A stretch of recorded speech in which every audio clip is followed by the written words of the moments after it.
Halo teman-teman, selamat datang di channel Panda Pop. Kali ini Mimin akan menceritakan suatu film yang berjudul Law Abiding Citizen. Film ini menceritakan tentang kisah keburukan serta bobroknya sistem hukum yang terjadi saat ini, di mana terdapat seorang pria mengenaskan yang melihat sendiri pembunuhan serta pemerkosaan yang terjadi pada anak dan istrinya. Bukannya mendapat keadilan, pria tersebut justru dikhianati oleh sistem hukum itu sendiri. Maka yang terlintas di benak pria tersebut, demi keadilan yang seharusnya didapat, balas dendamlah satu-satunya jalan terbaik. Baiklah, mari kita mulai ceritanya.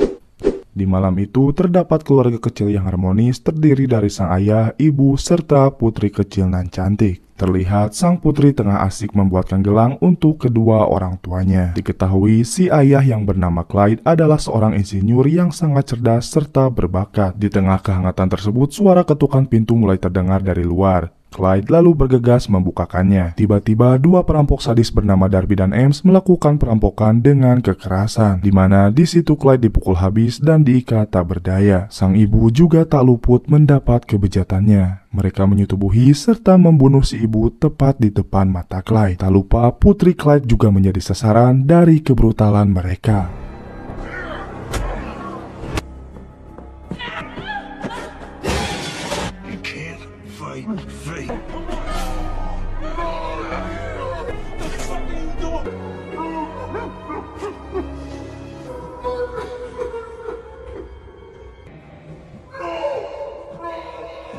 Melihat hal itu, Clyde sangat terpukul. Untuk melawan pun ia tak berdaya. Malam itu adalah malam bahagia sekaligus malam terpedih melihat kedua orang tercintanya tewas di tangan dua iblis biadab.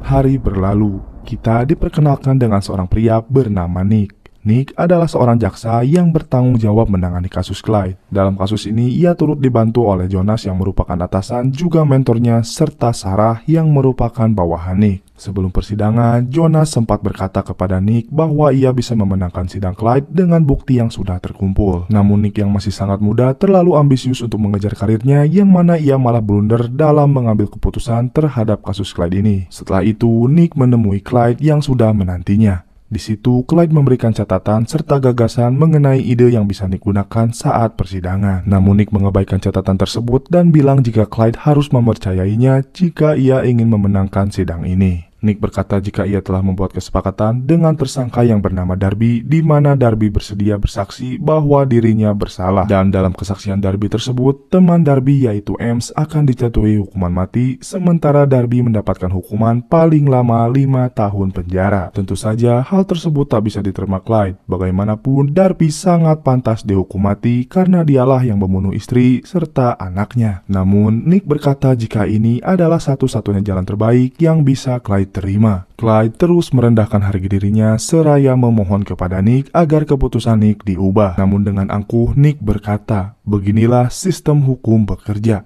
Lebih baik mendapat sedikit keadilan daripada tidak mendapatkannya sama sekali. Mendengar itu, Clyde sangat kecewa. Kemudian sidang dimulai. Di situ Darby hadir bersama pengacaranya bernama Reynolds. Diperlihatkan juga seorang ketua hakim bernama Laura. Usut punya usut, Hakim Laura juga terlibat dalam persetujuan kesepakatan antara Nick bersama Darby. Lalu Hakim Laura menjatuhi hukuman mati kepada M, sementara itu Darby hanya diberi 5 tahun penjara. Suatu hukuman yang sangat jauh dari kata adil. Setelah itu, di luar persidangan, Darby berterima kasih kepada Nick karena telah membuat perjanjian. Walau Nick kesal terhadap Darby, Darby, namun di depan pers ia menjabat tangan Darby dengan terpaksa. Tindakan tersebut terlihat oleh Clyde yang berdiri dari kejauhan, suatu pandangan yang membuatnya gelisah, muak, serta geram terhadap hukum yang tengah ia rasakan. Saat ini, ia hanya bisa memandang dengan murka yang sangat mendalam. Jika menjadi warga yang baik menjadikannya cerdas, maka ia lebih memilih menjadi kriminal terburuk yang sangat jenius. Maka dari itu, balas dendam adalah hal terbaik yang akan ia lakukan.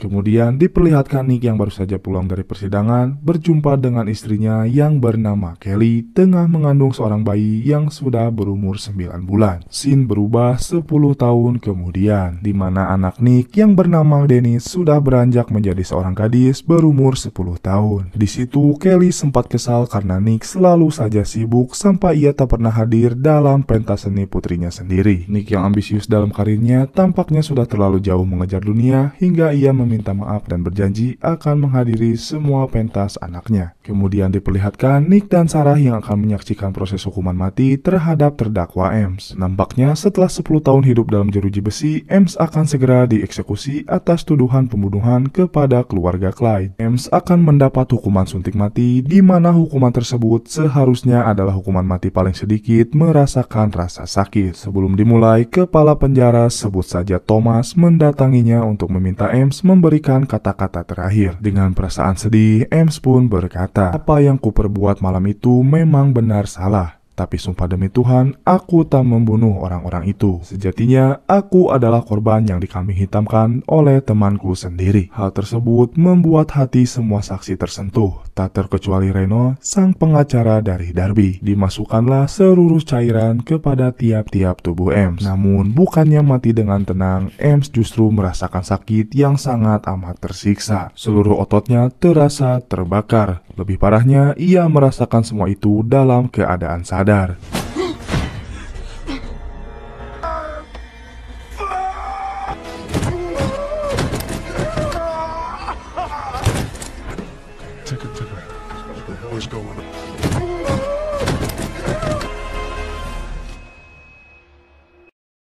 Setelah 30 detik, Ems akhirnya tewas secara mengenaskan. Benar saja, usut punya usut, seseorang telah mengganti cairan tersebut dengan racun yang membuat Ems merasakan sakit sebelum ia tewas. Pada botol itu ditemukan sebuah kalimat tak bisa melawan takdir yang mengingatkan Nick kepada perkataan Darby 10 tahun yang lalu.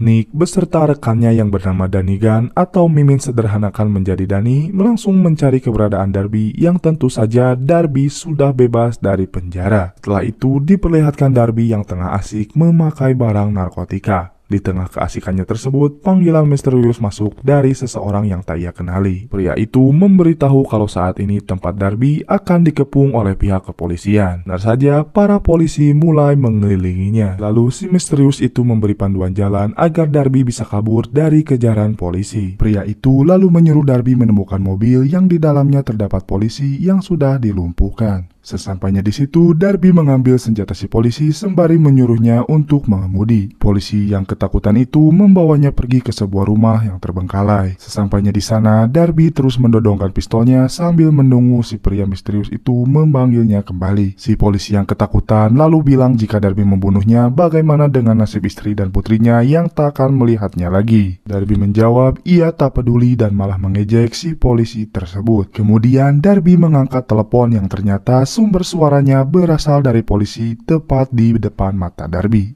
Yap, pria misterius tersebut adalah Clyde. Clyde lalu berkata, "Aku tidak akan bertemu istri dan putriku lagi karena kau telah merenggut nyawa mereka." Darby yang terkejut segera menarik pelatuk, namun yang keluar bukanlah peluru, melainkan sebuah racun yang telah Clyde rekayasa sedemikian rupa, yang mana hal tersebut membuat Darby lumpuh namun membiarkan seluruh fungsi sarafnya tetap utuh. Dengan kata lain, Darby masih bisa merasakan segalanya. Clyde lalu mengancam Darby kalau ia akan mengalami banyak hal gila yang menyakitkan dari apa yang sudah ia lakukan pada keluarganya.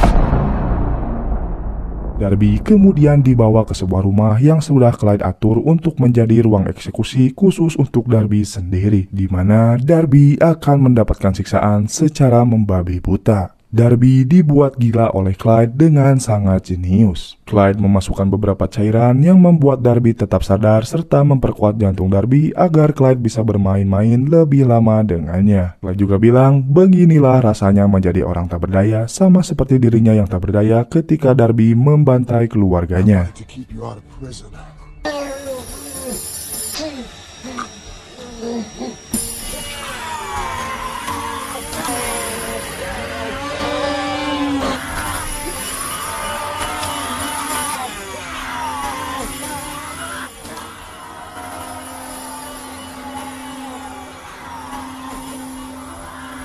Darby akhirnya tewas secara mengenaskan, di mana bagian tubuh Darby sudah termutilasi menjadi 25 bagian. Tak lupa kelamin serta kelopak mata diiris lepas sampai-sampai membuat Danny dan tim forensik menyatakan ini semua adalah pembunuhan paling biadab yang pernah ia lihat selama karirnya. Di sisi lain, mendengar hal tersebut, Nick merasa bahwa kasus pembunuhan Darby bukan tanpa alasan, namun ini semua adalah kecerdasan. Nick menganggap dalang dibalik kematian Darby bukan orang sembarangan, melainkan sesosok kriminal yang sangat jenius.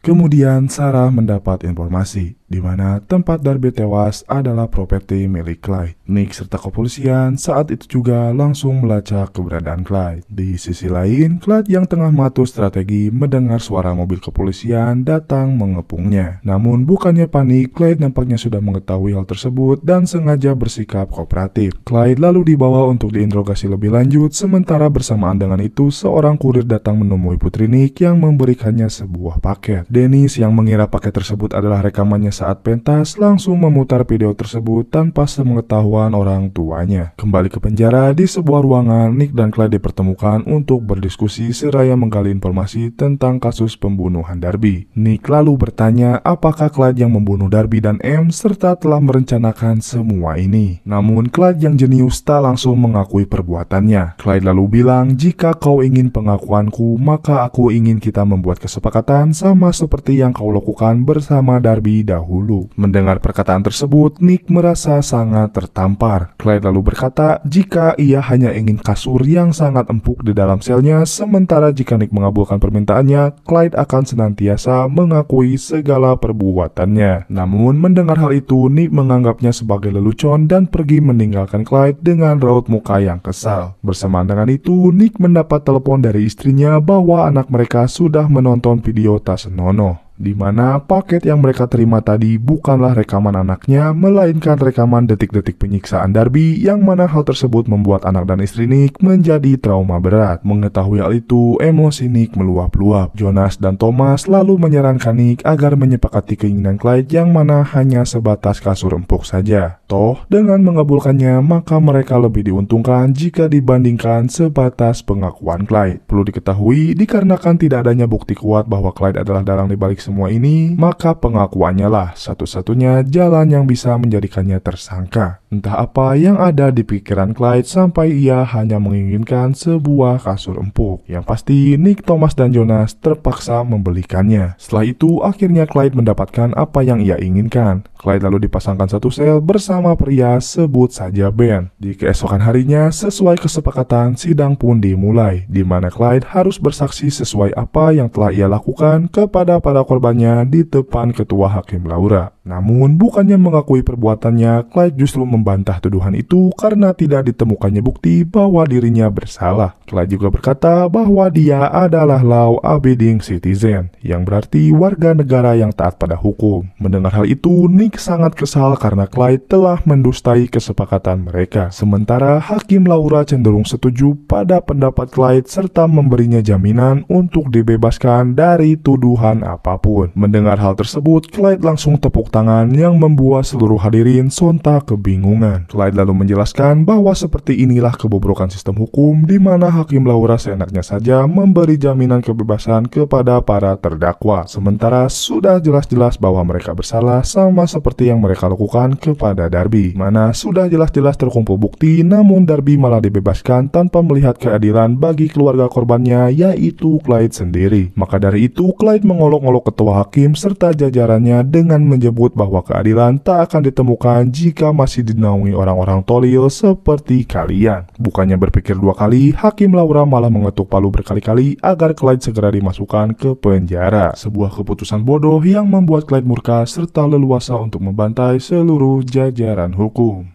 Kemudian terlihat Clyde dan Nick di sebuah ruangan interogasi. Di situ, Clyde benar-benar mengakui bahwa dirinya lah yang telah membunuh Darby serta mengganti cairan bius Ames dengan racun mematikan. Kini Nick merasa bahwa tugasnya sudah selesai karena Clyde telah mengakui perbuatannya yang mana perkataannya sudah Nick rekam. Namun tidak bagi Clyde. Dia mempunyai satu pengakuan lagi agar Nick tetap berada dalam lingkaran permainan Clyde, di mana kini pertaruhannya adalah nyawa Reynolds, yang mana Reynolds adalah pengacara si Darby. Di sisi lain, Sarah dan tim pencarian mendapatkan informasi bahwa Reynolds sudah hilang 3 hari yang lalu. Mendengar hal tersebut, Nick terpaksa harus menyetujuinya lagi, di mana permintaan Clyde sekarang adalah makanan mewah serta iPod untuk mengiringi musik sembari Clyde makan. Clyde menegaskan bahwa makanan itu harus datang tepat pada pukul 1 siang. Singkat cerita, dibawakanlah makanan mewah serta iPod untuk Clyde. Thomas sempat menyuruh bawahannya untuk mengecek makanan tersebut, berjaga-jaga jika sesuatu terjadi, namun Nick melarangnya dan harus segera memberikannya karena waktu yang hampir mepet. Tetapi Thomas tetap kekeh kalau di sini dialah yang berkuasa dan tak mau diperintah, apalagi oleh Clyde yang hanya seorang kriminal. Mendengar hal itu, Nick hanya bisa istighfar. Kemudian Nick menagih janji Clyde untuk memberikannya lokasi di mana Reynolds berada. Clyde lalu bilang bahwa lokasi itu berjarak 15 menit dari penjara, sementara ia menyuruh Nick untuk cepat pergi karena nampaknya makanan yang diterima Clyde sudah lebih dari waktu yang ia minta. Nick dan Danny kemudian bergegas pergi ke lokasi yang dimaksud. Sesampainya di sana, terlihat Reynolds yang sudah tak bernyawa terkubur hidup-hidup. Mengetahui hal itu, Nick sangat kecewa kepada Thomas karena telah menganggap enteng semua perkataan Clyde. Di waktu bersamaan, tanpa sebab dan alasan, Clyde juga membunuh Ben, teman satu selnya yang membuatnya dipindahkan ke ruang pengasingan.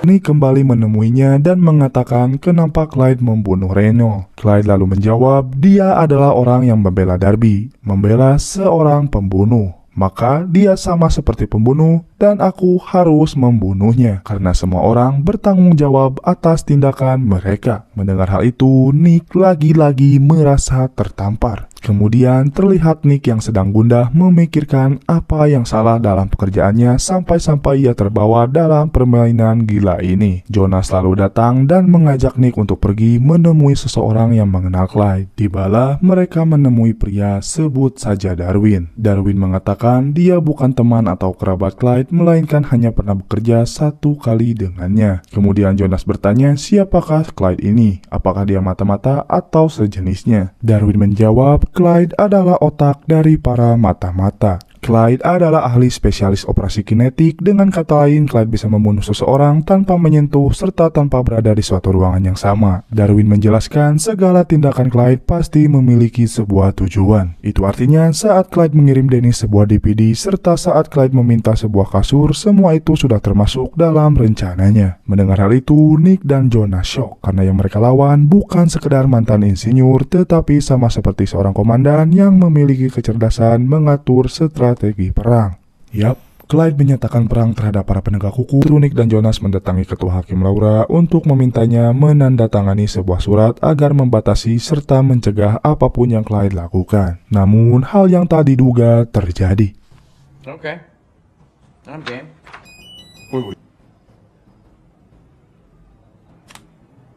Hello? Ketua hakim tersebut tewas setelah menjawab telepon. Nick dan Jonas terdiam tak berdaya. Kemudian di dalam penjara, kini Nick kembali menemui Clyde. Singkat cerita, Clyde kembali menawarkan Nick sebuah kesepakatan. Clyde meminta agar besok dia dibebaskan beserta segala tuduhannya pada pukul 6 pagi. Jika tidak, Clyde akan membunuh semuanya. Nick hanya terdiam tanpa keluar satu patah kata pun dari mulutnya. Setelah itu, Clyde dibawa ke ruang isolasi. Di sisi lain, Nick dan Sarah mencoba mencari kaki tangan Clyde yang mereka curigai bahwa Clyde tidak sendirian melakukan pembunuhan ini. Namun, semalaman itu mereka tak mendapatkan informasi apapun. Nick lalu menyuruh semua penegak hukum untuk menginap di kantor polisi berjaga-jaga jika mereka masuk dalam daftar pembunuhan Clyde. Menit demi menit berlalu. Kini waktu menunjukkan pukul 6 pagi.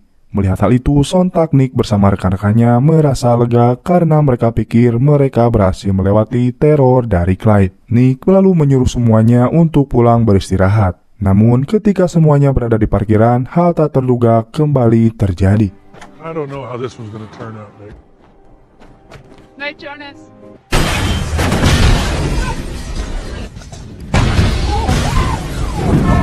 Sir. Diketahui 6 pejabat petinggi hukum tewas akibat ledakan tersebut, termasuk Sarah, bawahan kepercayaan Nick sendiri. Melihat hal itu, Nick sudah sangat tak berdaya. Kemudian Nick dan Jonas menemui wali kota. Nampaknya wali kota sudah sangat kecewa pada kinerja mereka berdua. Padahal sudah jelas-jelas pelakunya berada di dalam sel, namun masih saja membuat kekacauan sebesar ini. Nick dan Jonas berkata jika pelaku tersebut bukan orang sembarangan. Dia sangat jenius serta diselimuti murka yang sangat mendalam. Namun wali kota tak mau menerima alasan apapun, ia hanya ingin Nick dan Jonas menuntaskannya sesegera mungkin sebelum masyarakat panik atas aksi brutal yang dilakukan oleh Clyde. Setelah itu Nick menemui Clyde di luar penjara. Di situ ia meluapkan seluruh emosinya kepada Clyde atas kematian Sarah. Nick berjanji akan mengakhiri semua ini sebelum Clyde memulai lebih banyak pertumpahan darah lagi. Namun Clyde juga melawan dengan mengatakan, "Aku baru saja pemanasan dan aku berjanji akan kuruntuhkan kuil kotor berpenyakit ini tepat di depan matamu. Dan ini akan menjadi sumpahku." Mendengar hal itu, Nick diskakmat tak bisa menjawab. Kemudian diperlihatkan Nick dan Jonas sedang berada di pemakaman Sarah. Di situ Jonas berkata kepada Nick, "Ini semua salahku. Andai dulu aku melarangmu membuat kesepakatan dengan Darby, mungkin saat ini Sarah masih hidup." Nick menjawab, "Tidak, wahai Jonas sahabatku, ini semua tentu salahku. Aku yang dulu terobsesi dengan kemenangan, kini malah menjadi malapetaka. Dulu aku bermimpi untuk menjadi jaksa yang mengubah tatanan sistem menjadi lebih baik. Namun sistem itu sendiri yang malah merubahku menjadi manusia tamak akan kemenangan. Maka dari itu, sekali lagi aku akan memperbaiki semua kesalahanku." Mereka berdua lalu pergi dengan mobil terpisah di mana Jonas berada di depan sedangkan Nick menaiki mobil di belakang. Tak jauh mereka berjalan, tiba-tiba semua mobil mendadak mati. Bersamaan dengan itu, terlihat sebuah miniatur mobil dengan peralatan militer tengah memindai mereka. Benar saja, hal tak terduga lagi-lagi terjadi. Fuck is that?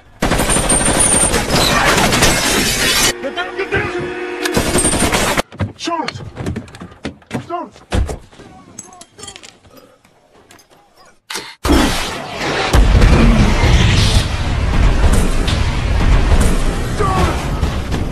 Jonas akhirnya tewas. Melihat hal itu, hati Nick benar-benar sudah sangat hancur. Kemudian scene kembali memperlihatkan Nick bersama wali kota. Karena Jonas sudah meninggal, maka wali kota mengangkat Nick menjadi jaksa wilayah di mana sekarang Nick bisa mengakses seluruh dokumen serta arsip negara dengan leluasa. Namun hal tersebut tak menutupi kesedihannya tatkala sahabat terbaiknya tewas satu persatu. Hari demi hari berganti. Nick bekerja keras mencari dokumen yang berhubungan dengan Clyde apapun itu. Sementara wali kota menyatakan bahwa kota ini berstatus darurat, di mana ia membatasi dan menutup akses keluar masuk kendaraan serta menugaskan polisi dan detektif untuk bekerja lebih lama. Tak lupa, pada malam nanti ia akan mengadakan rapat yang dihadiri para pejabat negara. Kemudian, setelah mencocokkan beberapa dokumen serta arsip milik Clyde, Nick menemukan bahwa Clyde pernah membeli properti di dekat penjara. Nick yang mulai menaruh curiga mendatangi tempat tersebut bersama Danny. Di dalam nampaknya tak ada hal ganjal selain gudang yang dipenuhi perkakas. Namun di balik sebuah mobil mereka menemukan sebuah jalan rahasia. Mereka kemudian memasukinya. Sesampainya di dalam, Danny dan Nick terkejut melihat ruangan tersebut. Ternyata tempat itu bukanlah jalan rahasia atau terowongan terbengkalai, melainkan tempat kedua bagi Clyde. Bahkan, Nick sempat takjub melihat sekelilingnya. Usut punya usut, selama 10 tahun Clyde membangun ruangan bawah tanah untuk menjalankan aksi cerdasnya. Terlihat dari banyaknya senjata dan amunisi militer serta seragam polisi dan penyamaran lainnya. Tak hanya itu, saluran dari ruangan tersebut saling terhubung ke setiap sel tahanan, yang mana kita bisa menyimpulkan bahwa keinginannya mempunyai kasur dalam sel untuk menutupi jalan menuju ruang bawah tanah. Kita juga bisa menyimpulkan bahwa selama ini Clyde tidak mempunyai tangan kanan, melainkan dengan leluasa keluar masuk penjara sendirian. Tak hanya itu, Nick juga menemukan seluruh rencana aksi teror Clyde, di mana salah satu rencana itu Clyde akan melakukan aksinya untuk meledakkan gedung balai kota, yang ternyata gedung tersebut akan dipakai rapat wali kota serta seluruh jajaran petinggi negara yang akan dilaksanakan saat itu juga. Maka dari itu, Nick dan Danny bergegas menuju tempat rapat dilaksanakan. Bersamaan dengan itu, terlihat Clyde tengah menyamar sebagai housekeeping sembari menyembunyikan bom di dalam troli tersebut. Namun, Clyde tak menyimpan bom tersebut di ruangan rapatnya, melainkan ia menyimpannya di lantai bawah, tepat di mana ruangan kongres tersebut diadakan. Merasa upayanya akan berhasil, Clyde kemudian pergi ke sebuah parkiran sembari memantau lewat CCTV yang sudah ia retas sebelumnya. Di sisi lain, Nick, Danny, serta seorang penjinak bom berpencar mencari bom tersebut. Singkat cerita, mereka berhasil menemukan bom itu serta membukanya. Terlihat juga nampaknya bom tersebut dikendalikan melalui sebuah ponsel. Muncullah sebuah ide brilian di benak Nick mengenai apa yang akan ia lakukan pada bom tersebut. Di sisi lain, di balik monitor Clyde, terlihat wali kota dan para pejabat sudah berkumpul. Clyde kemudian balik ke penjara karena Clyde ingin meledakkannya di dalam sel agar para polisi tak mencurigai bahwa Clyde sudah berkeliaran. Akan tetapi, Clyde harus menunda perayaannya karena Clyde. Nick. di situ Nick mengakui bahwa ia sangat amat kagum dengan kejeniusan Clyde melakukan rencana kriminalnya. Mendengar hal itu, Clyde berbangga diri atas pujian dari Nick. Di situ juga Nick sempat menyarankan agar Clyde sadar dan menghentikan segala perbuatannya. Namun Clyde tetap kekeh kalau yang dia lakukan adalah benar. Malahan di situ Clyde menawarkan apakah Nick mau membuat kesepakatan dengannya lagi sebelum hal buruk terjadi. Nick lalu menjawab, "Aku tidak akan pernah membuat kesepakatan dengan pembunuh lagi. Karena berkatmulah aku sadar apa itu keadilan. Terima kasih telah mengajariku, mengajarkan pentingnya keadilan walau hanya setitik embun." Mendengar hal itu, Clyde sempat tersentuh. Kemudian ia menekan tombol di ponselnya, di mana itulah pemicu ledakannya. Mengetahui hal itu, Nick segera keluar seraya berkata, "Bom tersebut tidak berada di balai kota. Sekarang kau sedang mendudukinya karena sudah aku pindahkan." Mengetahui hal itu, Clyde terdiam lemas.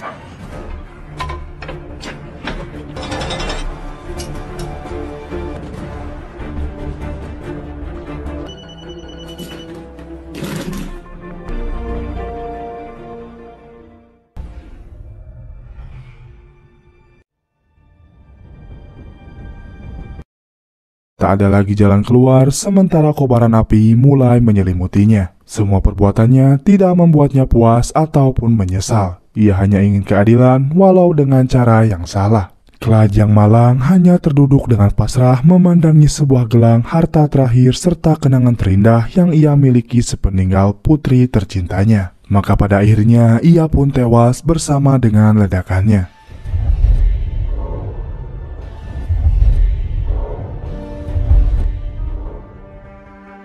Setelah itu diperlihatkan Nick tengah menghadiri acara putrinya. Dan dari kasus Clyde tersebut, nampaknya Nick telah belajar membagi waktu bersama keluarga dibanding mengejar ambisinya. Nick kini mengerti bahwa semua tindakan Clyde adalah ungkapan dari ketidakadilan itu sendiri. Maka dari itu, Nick senantiasa untuk berubah menjadi lebih baik lagi. Dengan adanya Clyde, dengan dibuatnya film ini, kita bisa mengetahui bahwa hukum tak selalu setara. Jika dalam film ini hukum cenderung memilih yang buruk ketimbang yang baik, maka tak jauh beda dengan kehidupan nyata seperti pisau yang tumpul ke atas tajam ke bawah, di mana hukum seperti buta pada koruptor dan para penerima suap, sementara rakyat kalangan bawah seperti terus-menerus dipelototi bahkan ditindas. Padahal keadilan ialah memberikan hak kepada yang berhak menerimanya, bukan malah mengambilnya serta serta tanpa ada unsur paksaan dan tidak mengunggulkan satu dengan yang lainnya. Namun kembali lagi, manusia hanyalah makhluk lemah yang hanya membuat, menerapkan, serta menggunakan hukum. Sejatinya, keadilan adalah milik Tuhan yang Maha Kuasa.